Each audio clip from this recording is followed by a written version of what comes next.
Bonsoir à tous. Dans l'actualité de ce samedi 22 septembre, c'est fait, la majorité présidentielle a choisi ses candidats pour l'élection des gouverneurs de la province orientale et du Bas-Congo. Jean-Pierre Darwezi et Déon Koussou ont été choisis à d'autres pour défendre les couleurs de la MP. Et c'est désormais clair comme l'eau de roche, le bureau de la CENI est élargi à la société civile. C'est l'une des principales décisions de la réunion interinstitutionnelle qui s'est tenue samedi à la Cité de l'Union africaine sous la direction du chef de l'État. Voilà pour le sommaire et bonsoir à tous. Plus de suspense possible sur les candidats de la majorité présidentielle aux prochaines élections des gouverneurs dans la province orientale et du Bas-Congo. Jean-Pierre Darwezi et Déon Koussou ont été désignés respectivement comme candidats par la famille politique de Joseph Kabila pour occuper ces fauteuils. Situation sécuritaire dans l'Est de la RDC, l'Association des conférences épiscopales de l'Afrique centrale joint sa voix à celle des autres pour condamner les atrocités dans l'Est de la RDC. Dans sa déclaration datée du 18 septembre, cette structure de l'Église catholique du Burundi, Rwanda et de la RDC demande à la communauté internationale à user du mandat d'intervention en faveur des populations civiles agressées jusqu'à les mettre à l'abri des combattants. Et cette déclaration a été présentée à la presse ce samedi par le secrétaire général de l'ACEAC au cours d'un point de presse au siège de la Sanko dans la commune de la Gombe. Oscar Bakandoa et Chakonyembo. C'est en sa qualité de secrétaire général de l'Association des conférences épiscopales de l'Afrique centrale que l'abbé Melchior Édouard Mombili donne la quintessence de la déclaration de la CEAC sur la situation sécuritaire à l'est de la RDC. Condamnons sans embâge les actes de violence et toute tentative de démembrement perpétrés dans cette zone confiée à notre sollicitude pastorale. 2. Exhortons les dirigeants des pays engagés dans la conférence internationale sur la région des Grands Lacs, la CIRGL, à entreprendre sans atermoiement des initiatives de dialogue en vue d'une judicieuse appréciation des revendications sur la base des lois établies qui garantissent la paix, la cohabitation harmonieuse et la réconciliation des peuples. Nous invitons cependant la communauté internationale à user du mandat d'intervention en faveur des populations civiles agressées jusqu'à les mettre à l'abri des combattants.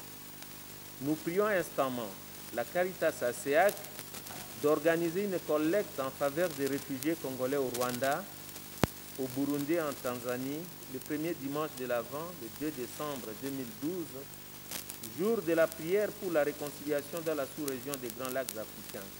Les évêques du Rwanda, Burundi et ceux de la République démocratique du Congo déplorent les conséquences multiformes des actes vraisemblablement planifiés.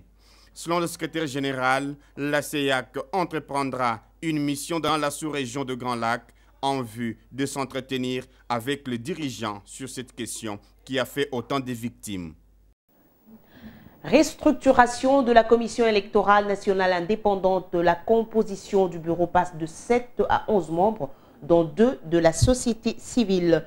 Cette proposition est saluée par la nouvelle société civile congolaise qui appelle pour sa part le Parlement à jouer à l'équilibre dans la répartition des responsabilités entre la majorité, l'opposition et la société civile. Jonas Tchombela est au micro de Oscar Bakandoa. Nous ne disons pas que nous sommes satisfaits, mais nous saluons déjà le fait que cette question était très difficilement discutable. Maintenant que nous la partageons, nous voyons maintenant que le gouvernement discute aussi sur la question, parce qu'il est bailleur même, l'un des bailleurs de la commission. Donc nous ne sommes pas satisfaits dans le sens où l'équilibre n'est pas encore un peu bien rétabli. Nous voulons voir la représentation réelle de la société civile qui tient à la paix pour ce pays et qui tient à donner la confiance à la population et relancer le processus électoral. Nous souhaitons à ce que le Parlement, qui a déjà vu la proposition de la société civile, qui a déjà vu la proposition de l'opposition, maintenant qui a la proposition de notre gouvernement, puisse trancher en bon père de famille tout en gardant l'équilibre des acteurs qui sont impliqués. Nous souhaitons, au regard de toutes les propositions, que l'équilibre soit gardé de telle manière à ce que l'impartialité, la neutralité de la commission ainsi que son indépendance soit assurée déjà en termes de représentation. Donc nous plaidons encore une fois de plus pour l'amélioration de la représentation de la société civile qui est apparemment à la lumière de la position du gouvernement presque insignifiante. Après avoir participé au séminaire de formation sur la décentralisation et les élections locales en RDC, organisé par l'Institut pour le développement et durable et en partenariat avec la Fondation Ansegel, les enseignants membres de l'ASBEL et du Carré se sont livrés à l'exercice de le restituer à leur base de Makala, Bumbu et Selembao. La cérémonie de restitution s'est déroulée ce samedi en la salle Washington de la commune de Makala. Rosil Martin Bouyamba. Cette rencontre vise le rapprochement des communautés des bases, des communes de Makala, de Bumbu et de Selembao. Un engagement tout de même du côté des bénéficiaires, membres de l'ASBEL et du Carré, qui disposent désormais d'une base solide en vue de préparer les autres membres à affronter les prochaines élections locales. Les participants se disent enrichis. L'essentiel de cette approche, c'est de conduire les populations de nos cités urbano-rurales à se réapproprier de la décentralisation et à pouvoir s'intégrer dans le schéma de la démocratisation de notre pays. Rendu possible grâce à l'ISDD, Institut de stratégie pour le développement durable, et la Fondation Ansegel, ce séminaire dont la plupart des participants sont des enseignants sélectionnés à partir d'un critérium bien défini. Les organisateurs se veulent rassurants.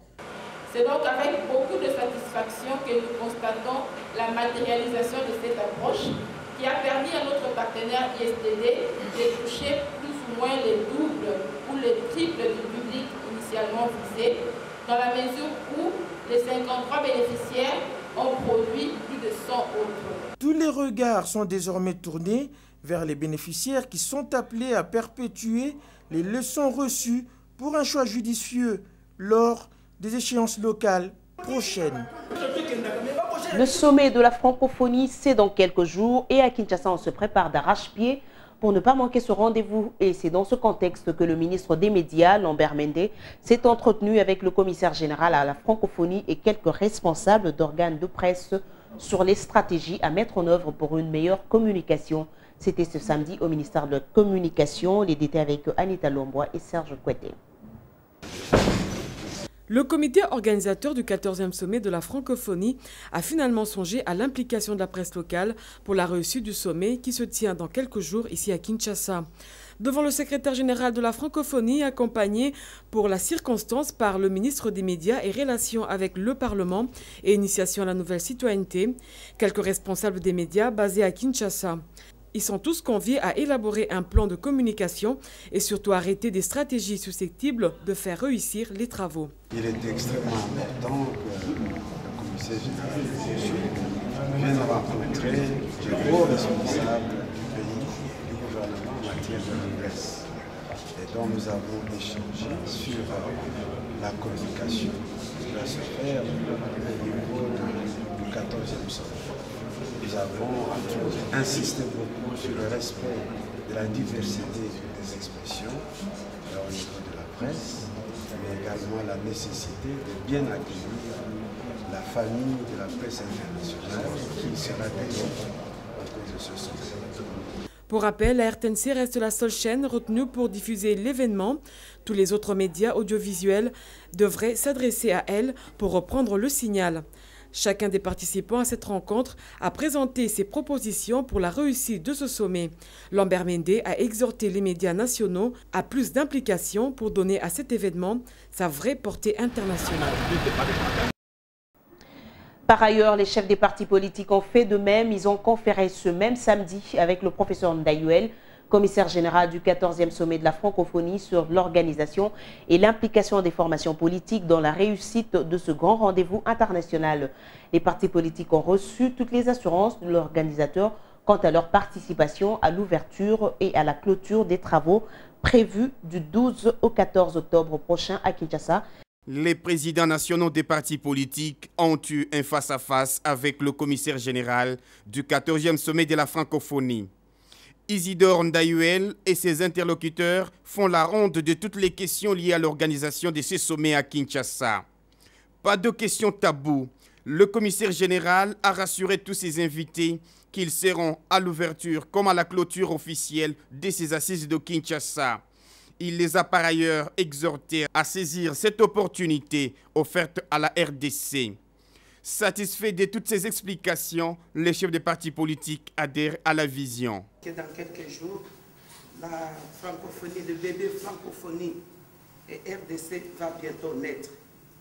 Et dans l'histoire politique de notre pays, nous devons les marquer d'un grand but rouge parce que c'est un enjeu politique de grande hauteur. Nous sommes venus demander qu'est-ce que nous pouvons apporter, étant donné que nous n'avons pas été associés aux travaux préparatifs de la grande fête des familles.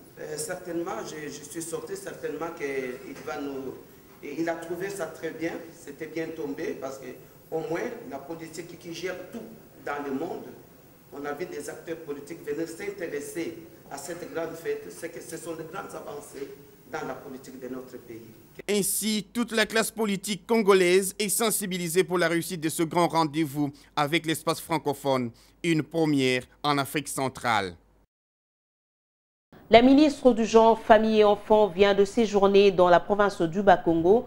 Dans cette partie du pays, Geneviève Inagossi est allée encourager le dynamisme de la femme dans les différents secteurs de la vie sociale, mais aussi renforcer son autonomisation et son pouvoir économique. Fidline Kitumbo. La ministre du Genre, de la Famille et de l'Enfant revient d'un séjour de travail dans la province du Bas-Congo. Geneviève Inagossi est allée se rendre compte des réalités quotidiennes de la femme rurale dans cette partie du pays. Elle devait aussi, par cette visite, évaluer la prise en charge des victimes de violences sexuelles basées sur le genre dans cette province. La ministre du Genre a pu visiter plusieurs centres de transformation et de conservation agroalimentaire, des centres sociaux qui s'occupent de la promotion de la jeune fille et de la femme rurale à Kassangoulou, Kimpese, Songololo, Matadi et Boma. Je suis agréablement surprise par le dynamisme des femmes du Bas-Congo. Ici, je me trouve dans un champ de manioc et cette mission me permet vraiment de me rendre compte, de palper du doigt les réalités que vivent les femmes ici, des femmes qui s'organisent, qui développent de très belles initiatives de lutte contre la pauvreté, mais qui ne peuvent peut-être pas les développer parce qu'il leur manque juste un coup de pouce. À Matadi, la ministre du Genre a été reçue par le gouverneur intérimaire de Okusu.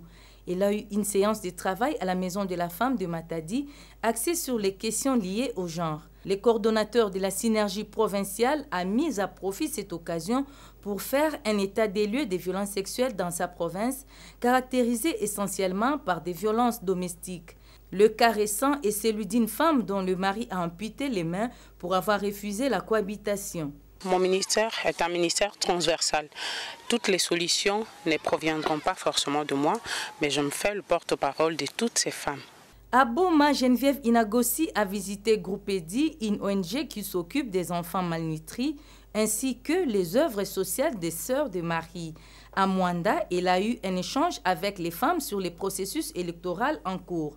Puis, elle a visité les laboratoires de transformation de poissons et les installations de l'ONG Bunkete qui fabriquent des objets à base de sachets ramassés. Toutes ces ONG ont besoin du soutien du gouvernement pour le développement économique de la province. La mutuelle de santé des enseignants de l'EPSP et les formations médicales de référence et privées de la capitale viennent de signer une convention de deuxième ligne pour la prise en charge des enseignants de ce secteur. À travers ce partenariat, les enseignants ainsi que les membres de leur famille bénéficieront de la prise en charge sanitaire de ces formations médicales. La cérémonie a eu lieu ce samedi au siège de la mutuelle à l'Institut de la Gombe, Rosawazi et Fistambouini. La signature de cette deuxième convention entre la formation médicale et la mutuelle de santé des enseignants de l'EPSP permet aux deux parties de s'engager, l'une à offrir le service de santé de qualité aux enseignants et leurs familles conformément à la politique en vigueur en RDC, et l'autre d'assurer les conditions médicalement sécurisantes, le transfert des bénéficiaires auprès des formations médicales partenaires. Le vice-président de cette association explique les contours de la deuxième ligne. Les soins sont répartis en 3 niveaux. Le premier niveau, c'est le niveau qu'on appelle primaire. Et là, c'est le centre de santé qui preste à ce niveau-là. C'est-à-dire que lorsque quelqu'un se sent malade, en premier temps, il ne va pas dans un hôpital. Il va commencer par le centre de santé. C'est ainsi que la première signature concernait ce centre de santé-là. Comme nous avons stabilisé au niveau de première ligne, c'est-à-dire au niveau du centre de santé, maintenant il fallait qu'on arrive au niveau de deuxième ligne. Deuxième ligne, c'est-à-dire les hôpitaux de référence. C'est-à-dire quand les centres de santé reçoivent et qu'ils ne sont pas en mesure de traiter ces cas, ils transfèrent au niveau des hôpitaux de référence. Les formations médicales promettent de donner les meilleurs d'elles-mêmes afin d'offrir des soins de qualité pour garder la confiance du gouvernement congolais. Nous sommes quand même réputés faire de la bonne médecine, en tout cas en Afrique, et en Afrique centrale particulièrement. Donc ils peuvent être sûrs déjà qu'ils auront des soins de qualité. Parce que déjà, si ces soins n'étaient pas de qualité, nous ne penserons pas qu'on serait retenu parmi les structures qui doivent faire partie de cette deuxième ligne. À ce jour, la mutuelle de santé des enseignants de l'EPSP est affiliée à plus de 30 formations médicales de référence et privées de la capitale. Le pont Epoulou dans la province orientale sera opérationnel dans 14 jours. Cette précision est du directeur adjoint de l'Office des routes qui fait partie de la délégation que conduit le ministre des ITPR dans cette partie du pays. À la remise de l'ouvrage, des mesures particulières seront prises en vue de protéger ce pont d'un grand intérêt national, comme l'explique notre envoyé spécial Élisée Bilonda Kassonga. C'est le jeudi 13 septembre dernier que le pont Epoulou 2, situé à environ 253 km de Bunia, s'est effondré dans la province orientale. Un énième effondrement, le tout dernier datant du mois d'avril dernier. La surcharge d'un camion remorque, voilà ce qui a causé une fois de plus ce drame. Le pont Epoulou 2, conçu pour supporter au maximum 25 tonnes, a cédé sous les poids de 150 tonnes. Le ministre en charge des infrastructures s'est dit consterné devant une telle situation. Fridolin Kashushi-Musoka promet de voir dès son retour à Kinshasa avec son collègue de transport et voie de communication Justin Kalumba comment harmoniser et prendre des mesures pour faire appliquer l'arrêté ministériel signé l'année dernière sur le respect du patrimoine routier. Il est temps de mettre fin à de tels actes d'indiscipline de certains opérateurs économiques, martèle Fridolin Kashushi. Sur place, l'office de route est à pied d'œuvre car les éléments pour la réhabilitation du pont Epoulou 2 sont déjà sur les lieux. Le directeur général adjoint de l'office de route, Flori Moutouti, rassure qu'ils feront le maximum pour réparer cet ouvrage en 2 semaines, car il est d'une importance capitale pour le trafic. Sur place, certains villageois font des bonnes affaires. Ils ont même construit des barques pour aider la traversée des personnes et des biens en attendant la réparation du pont. Fridolin Kashushi-Musoka et ceux qui l'accompagnent poursuivront dès ce soir leur périple jusque dans la ville de Béni, dans la province du Nord Kivu. Depuis Epoulou, Élisée Bilonda Kassonga pour Radio Télé 7. Remise officielle d'un bâtiment neuf à la communauté chrétienne armée du salut de Menkao.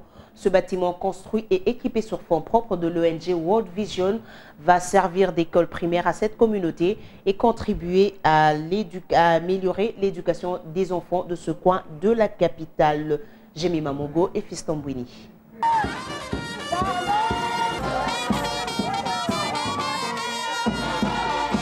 C'est par ce chant d'allégresse que les parents de la localité Menkao reçoivent officiellement les nouveaux locaux qui servent des salles de cours par leurs enfants. Malgré la pluie battante, les représentants de l'ONG World Vision sont descendus sur les lieux pour remettre cette école primaire à la population de cette localité du territoire de Maluku. En sa qualité d'association humanitaire et chrétienne, World Vision inscrit ce geste parmi ceux qu'elle a déjà réalisés ailleurs. Le bâtiment est composé de 6 salles de classe, un bureau, une salle de professeur, des latrines pour les enseignants et d'autres pour les écoliers. Le directeur région ouest de World Vision exhorte les bénéficiaires à la propreté et surtout au maintien de ce bijou. Le bijou qu'on vous donne aujourd'hui est maintenu dans un état de propreté pour la durabilité. Parce que ce n'est pas seulement pour les enfants qui sont présents, mais même pour les enfants à venir. Pour sa part, le secrétaire des programmes de l'Armée du Salut encourage cette initiative. C'est une joie pour moi d'assister à cette grande manifestation de remise de l'école primaire INCO qui a été réalisée avec la collaboration de nos amis de Vision Mondiale. Et je dois dire que c'est une bénédiction qui vient de Dieu, comme nous les prêchons toujours que l'or et l'argent appartiennent au Seigneur. Et beaucoup d'argent ont été investis dans ces bâtiments. Ça montre que c'est réellement le Seigneur qui a béni. World Vision a toujours inscrit la formation de la jeunesse dans ses activités. Pour cette organisation, la jeunesse est l'avenir de demain. Le partenaire a rempli sa part de contrat. Il ne reste plus qu'aux utilisateurs de faire preuve de beaucoup de civisme pour maintenir cet ouvrage dans cet état.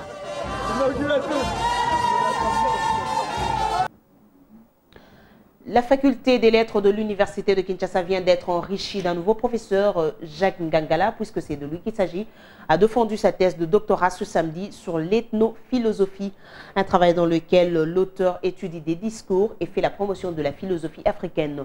La cérémonie a eu lieu en la salle de promotion Monseigneur Luc Gillon de l'université de Kinshasa. Anita Lombois, Marie-Jeanne Bibomba et Pati Alouma. Pendant 10 minutes d'exposé, celui qui ne sera plus chef des travaux, Jacques Ngangala, a présenté ses recherches sur l'ethnophilosophie. Cette discipline est composée des thèses et des discours qui ont des auteurs qui, à ce jour, demandent un réajustement. Une source de plusieurs lectures et enquêtes menées pendant plusieurs années.